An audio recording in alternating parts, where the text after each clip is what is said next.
jabatan menteri, jabatan dirjen itu adalah jabatan politik. Tetapi letak profesional, sisi profesionalitas kita, sisi objektivitas kita adalah menentukan yang terbaik dari setiap pilihan yang ada. Dan sistem itu dibangun tanpa intervensi. Kira-kira gitu.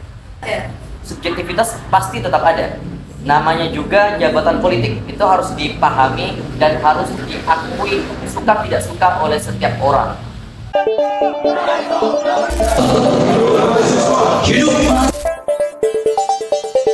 Kita dipukulin terus.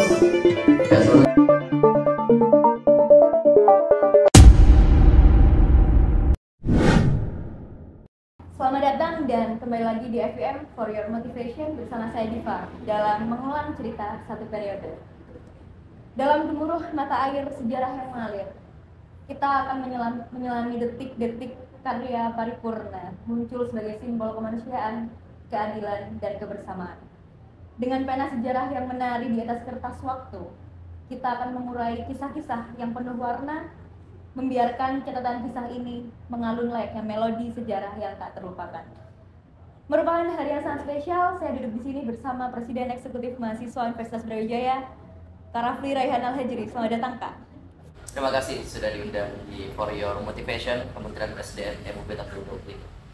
Bagaimana hari ini, kabar baik? I'm good, alhamdulillah. Terima kasih sudah menyempatkan datang di sini di tengah kesibukan jadwal yang ada untuk kemudian kita berbincang di sini. Apa yang nggak buat presiden? Langsung saja pada pertanyaan yang ada, luar biasa. Apakah saat ini sebagai presiden, apakah seorang Rafli Raihan Al-Hajri pernah berbayang untuk kemudian duduk di sini sebagai presiden eksekutif mahasiswa? Terus terang tidak. Pertama kali saat saya digadang-gadang untuk menjadi presiden EM, saya menolak. Kenapa? Karena saat itu target saya adalah lulus 3,5 tahun. Saya sudah menjalani sidang proposal di tahun 2022 sebelum momentum pemilihan mahasiswa raya Universitas Brawijaya.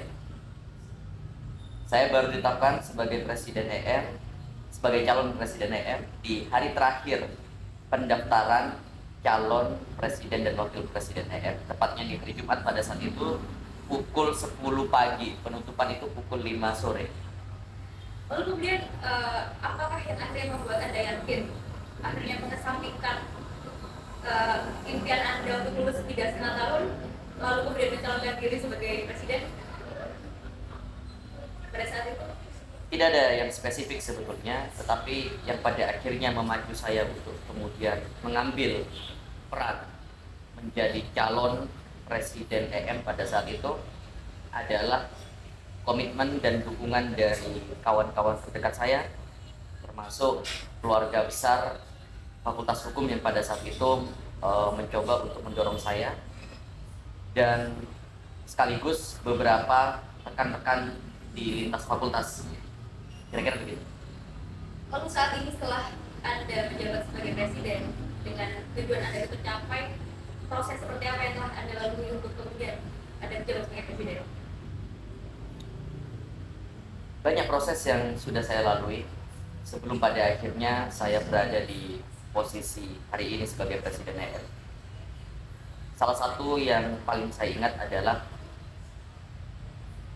dinamika yang saya hadapi selama saya berorganisasi, itu terus memacu semangat saya, mengasah kemampuan saya, sehingga pada akhirnya saya mengambil konsekuensi yang lebih besar dibandingkan peran-peran yang sebelumnya. Menjadi presiden EM tentu memiliki banyak konsekuensi, tidak hanya akademik saja, tetapi jauh daripada itu keluarga yang ada di rumah. Tapi akhirnya saya memilih untuk kemudian mengambil peran sebagai calon dan pada akhirnya sekarang ditetapkan sebagai presiden, itu karena dari proses yang sangat panjang, penempaan yang sangat panjang. Bahkan ketika saya harus ditetapkan sebagai calon pada saat itu, saya melalui proses pengujian dari beberapa kawan-kawan saya. Banyak hal yang harus diuji dari seorang Rafli pada saat itu, karena untuk kemudian memberikan kepercayaan itu tidak bisa subjektif, kan begitu. perlu memiliki kualifikasi tertentu sehingga layak untuk ditetapkan sebagai calon presiden EM. Lalu setelah Anda menjalani segala dinamika, lalu menerima konsekuensi dari segi manapun secara akademik, secara keluarga dan berbagai macam profesi yang Anda lalui, dan saat ini Anda duduk di sini sebagai presiden, apakah kemudian menurut Anda telah pantas menjadi presiden? Pantas atau tidak pantas, sukses atau tidak sukses, itu bukanlah tujuan. Karena kepantasan itu adalah sebuah proses. Begitupun juga kesuksesan. Saya percaya suatu istilah, success is a race in best timing. Sukses itu adalah perjalanan, bukan tujuan akhir yang ingin kita capai. Jadi kalau kemudian ingin menilai bahwa apakah saya sudah sukses, apakah saya sudah berhasil, apakah saya sudah pantas, itu tidak bisa dilihat dari sejauh apa yang kemudian saya perbuat hari ini, tetapi itu harus dilihat secara kumulatif. Bagaimana kemudian keberdampakan atau kebermanfaatan yang bisa kami berikan kepada kawan-kawan di sekitar kita, kepada mahasiswa secara umum. Dan tentu saja tidak ada manusia yang sempurna. Ada sisi ketidakpantasan, ada sisi ketidakpatutan, ada sisi kekurangan yang sebetulnya semua itu bisa dilengkapi oleh tim. Itulah kemudian mengapa kesuksesan itu tidak bisa diraih sendiri, kepantasan itu tidak bisa diraih sendiri, tetapi diraih bersama-sama di kabinet karya paripurna. Setelah apa yang telah dikatakan tadi mengenai kompleksitas, mengenai suatu kepantasan, apakah menurut Anda terdapat korelasi antara kepantasan tersebut dengan bagaimana nanti mahasiswa berpikir bahwa kemudian Anda ini tidak cukup atau merupakan pemimpin yang baik untuk MUB pada masa jabatan saat ini? Kalau berbicara soal pemimpin yang baik atau pemimpin yang tidak baik, sebetulnya tidak ada teori yang kemudian bisa menjelaskan itu secara tuntas. Bahkan hingga hari ini setiap ahli berdebat bagaimana ukuran yang layak untuk seorang pemimpin. Tetapi poin penting dari seorang pemimpin adalah bagaimana kemudian dia mampu mengupgrade kawan-kawan yang ada di sekitarnya, atau kemudian membuat mereka tumbuh sehingga menjadi layaknya kita seorang pemimpin, menjadi layaknya kita sebagai seorang tokoh, sehingga kita tidak bisa sukses sendiri. Kita juga harus mengajak rekan-rekan kita, adik-adik kita untuk sukses bersama. Kira-kira begitu sejauh yang saya tangkap, apakah kemudian pemimpin itu baik atau tidak. Dan yang paling penting juga adalah soal apa yang kemudian ingin dicapai. Tidak untuk kepentingan pribadi, bukan tujuan pribadi, tetapi tujuan bersama. Kalau pemimpin itu bisa membedakan ruang itu, ruang moralitas antara kepentingan pribadi dan kepentingan umum, maka dia setidak-tidaknya cukup untuk kemudian menjadi pemimpin yang baik. Tapi kalau ditanya apakah saya sudah cukup menjadi pemimpin yang baik, silakan teman-teman mahasiswa bisa menilai. Pertanyaan selanjutnya ya, sebagai seorang presiden, kata pemimpin itu melekat pada diri Anda dengan segala konsekuensi yang ada. Lalu pernahkah Anda berpikir bahwa pada suatu momen tertentu kemudian Anda ingin melepaskan jabatan yang Anda punya? Saya tidak pernah berpikir bahwa amanah yang telah dibebankan kepada saya harus saya tanggalkan seketika tanpa alasan tertentu.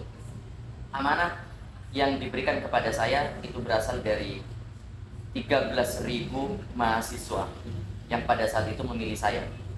Meskipun mereka yang tidak memilih saya, secara konsekuensi demokrasi, mereka juga telah membebankan amanahnya kepada saya. Dan itu harus saya tuntaskan, kecuali yang memberikan amanah itu mencabut amanahnya kepada yang diberikan. Dan alhamdulillah sejauh ini kepercayaan itu masih tetap terus ada, di samping kekurangan yang kami miliki selama ini. Kira-kira begitu. Kalau kita kemudian dalam masa akhir jabatan di akhir, setelah apa yang Anda lakukan komunikasi itu tercabut dengan banyak alasan, lalu apa yang akan Anda lakukan? Maksudnya dicabut amanah itu? Iya. Tidak ada yang bisa saya lakukan kecuali mempertanggungjawabkan amanah yang telah saya jalankan sebelum pencabutan itu. Artinya apa? Ketika kemudian pemberi mandat mencabut amanahnya kepada seorang mandataris, maka seorang mandataris mau tidak mau harus melepaskan itu dan mengembalikan itu kepada pemberi amanat. Tetapi satu hal yang harus dilakukan oleh seorang mandataris, suka tidak suka, mau tidak mau, apa yang telah dia jalankan, meskipun dicabut amanahnya, tetap harus dipertanggungjawabkan. Kira-kira begitu. Lalu berkaitan dengan suatu pertanggungjawaban, sebelum Anda mengakhiri masa jabatan sebagai Presiden, bagaimana pertanggungjawaban Anda atas EFB? Apakah hanya sekedar pada suatu laporan pertanggungjawaban ataukah ada langkah konkret berikutnya? Saya ingin memastikan, selain laporan pertanggungjawaban tertulis yang akan saya sampaikan nanti, saya juga ingin memastikan bahwa banyak orang yang merasa memiliki manfaat ketika memilih saya. Banyak orang yang merasa EMUB hadir dalam kehidupan mereka. Meskipun kita paham bahwa eksekutif mahasiswa bukanlah pemangku kebijakan, bukanlah pembuat dan perumus kebijakan, sehingga mau tidak mau, suka tidak suka, eksekutif mahasiswa hanya cukup dianggap sebagai penyambung lidah mahasiswa. Apa yang kemudian kami berikan kepada teman-teman mahasiswa tidak lebih dari sekadar advokasi sebetulnya. Tetapi kami tetap terus berupaya bagaimana program-program kami itu berangkat dari permasalahan. Makanya kita di tahun ini eksekutif mahasiswa melakukan reorientasi terhadap semua program kerjanya. Program kerja tidak boleh kemudian berangkat dari orientasi eventual saja. Jadi bukan event oriented, gitu ya, tetapi harus solve oriented. Orientasinya adalah untuk memecahkan masalah. Oleh sebab itu program itu harus berangkat dari masalah, based on problem. Nah, itu yang ingin kami tunjukkan di tahun ini dengan harapan bahwa banyak orang yang merasa kehadiran EM di kehidupan mereka itu penting. Dan itu meskipun saya menyadari mungkin 1 tahun saja tidak cukup, gitu ya. Tetapi kami terus berupaya untuk kemudian membawa mahasiswa lebih banyak berpartisipasi di program-program kami. Berkaitan dengan EM sebagai event tadi ya, apakah ada kualifikasi khusus dalam dari Anda untuk membentuk satu sistem kabinet Anda? Apakah terdapat intervensi dari pihak lain seperti organisasi eksternal, UKM, atau mungkin dari fakultas dan prodi? Kalau yang ditanya adalah sistem, maka sistem itu dibangun secara profesional, tidak ada intervensi. Sistem kita dalam menentukan siapa yang berhak dan layak untuk menduduki posisi tertentu itu dilakukan secara profesional. Tetapi kita harus jujur bahwa kabinet di lingkup atau di level eksekutif itu adalah jabatan politik. Mereka lahir dari keputusan-keputusan politik. Keputusan politik itu berbicara soal kepentingan, bukan berbicara soal profesionalitas. Maka sisi subjektivitas atau sisi politis di dalam kabinet, dalam penentuan anggota-anggota kabinet itu terletak pada sajian pilihan-pilihan. Jadi pilihan-pilihan yang disajikan kepada kita itu semua bersifat subjektif. Kita harus jujur soal itu. Pilihannya sangat terbatas, tetapi letak profesional, sisi profesionalitas kita, sisi objektivitas kita adalah menentukan yang terbaik dari setiap pilihan yang ada. Dan sistem itu dibangun tanpa intervensi. Kira-kira gitu. Berarti bisa disimpulkan bahwa dalam Anda membentuk suatu kabinet tidak dapat dipungkiri bahwa subjektivitas itu tetap ada. Subjektivitas pasti tetap ada. Namanya juga jabatan politik, itu harus dipahami dan harus diakui suka tidak suka oleh setiap orang. Jabatan menteri, jabatan dirjen itu adalah jabatan politik. Sisi subjektivitasnya sebetulnya jauh lebih besar ketimbang profesionalitasnya. Tetapi prinsip saya di tahun ini, saya tidak ingin bekerja dengan orang yang tidak memiliki kapabilitas yang cukup. Artinya, meritokrasi di dalam sistem kabinet kita tetap harus terbangun dan tetap harus ada. Itu ditentukan dengan bagaimana kemudian kita memilih yang terbaik dari setiap pilihan yang terbatas itu. Lalu berkaitan dengan sistem juga, apakah Anda memiliki kualifikasi khusus atau Anda memiliki harapan untuk kemudian bagaimana kriteria presiden eksekutif mahasiswa selanjutnya? Presiden eksekutif mahasiswa di periode berikutnya adalah kehendak mahasiswa, bukan kehendak saya. Universitas Brawijaya harus menerapkan sistem demokrasi yang sehat tanpa intervensi pihak-pihak yang hari ini menjabat. Kita tidak boleh meniru negara, kita tidak boleh meniru pemerintah. Karena student government itu dibangun sebagai antitesa negara atau pemerintah yang kemudian tidak berpihak pada demokrasi, tidak berpihak kepada rakyat. Nah, hari ini kalau ditanya calon presiden eksekutif mahasiswa yang seperti apa yang layak untuk menggantikan saya, kita serahkan kepada penilaian mahasiswa. Apakah lalu dalam sistem pemilihan itu apakah Anda sebagai memiliki presiden, Anda memiliki hak khusus ya? Lalu apakah kemudian Anda akan ikut turun tangan dalam pembentukan atau dalam masa untuk pemilihan presiden baru itu secara langsung maupun tidak langsung? Saya tidak punya akses.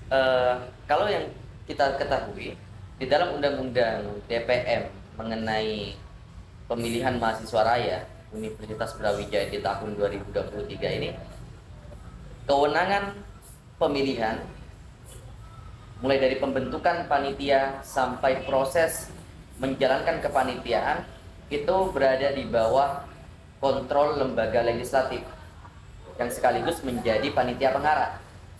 Di sisi lain juga ada panitia pengawas yang tidak ada unsur eksekutif sama sekali. Lebih spesifik lagi, berada di bawah ruang lingkup kewenangan Wakil Rektor 3.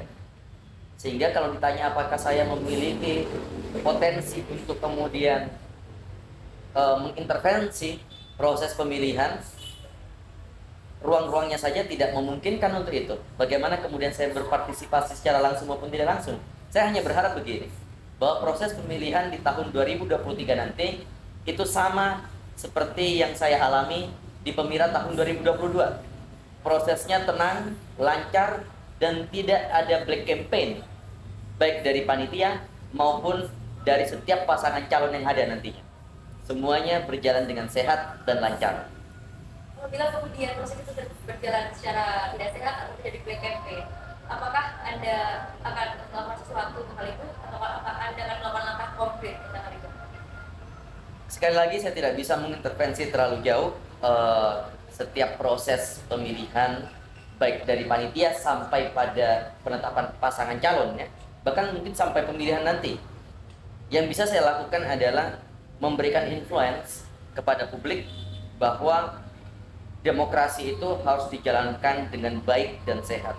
Tidak boleh ada black campaign, tidak boleh ada money politik, tidak boleh ada ancaman atau diskriminasi atau intimidasi terhadap satu pasangan calon tertentu atau pendukung pasangan calon tertentu. Kira-kira gitu. Berkaitan dengan DPR yang tadi sebagai pengawas dalam pemilihan, apakah Anda memiliki pesan khusus setelah Anda melalui masa pemilihan juga? Apakah ada pesan khusus yang ingin Anda sampaikan ke DPR?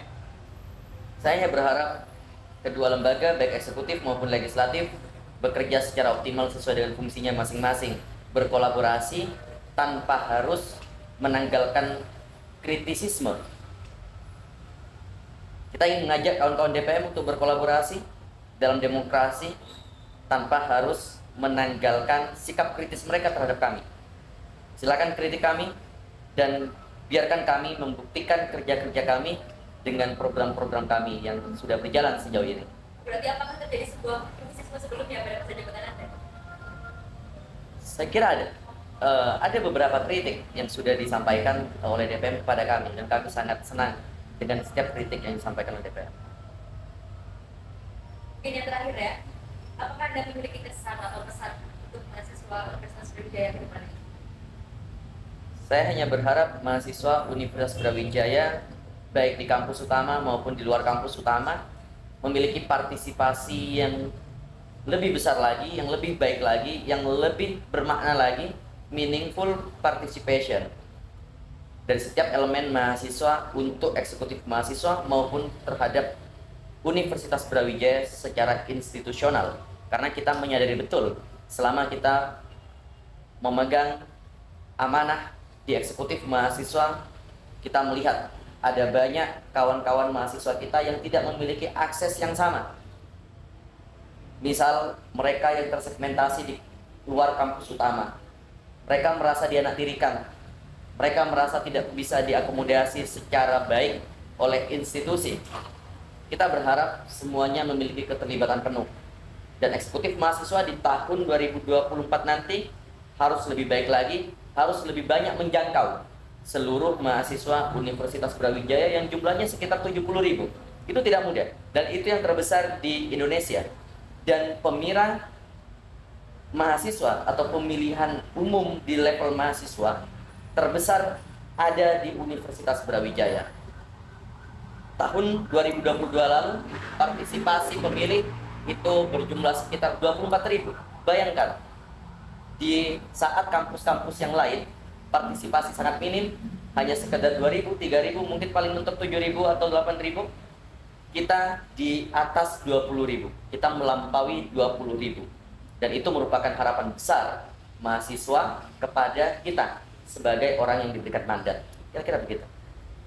Ini sangat luar biasa sekali. Semoga apa yang Anda harapkan untuk pemilihan, untuk bagaimana kemudian Universitas Brawijaya baik kemudian di Malang dan maupun di luar Malang kemudian sesuai harapan Anda. Terima kasih sekali lagi Kak Rafli Raihan Al-Hajri sudah menyampaikan dan menyempatkan hadir di sini untuk berbincang bersama saya. Terima kasih, semoga sesuai apa yang diharapkan. Terima kasih teman-teman yang telah menyaksikan For Your Information pada episode kali ini.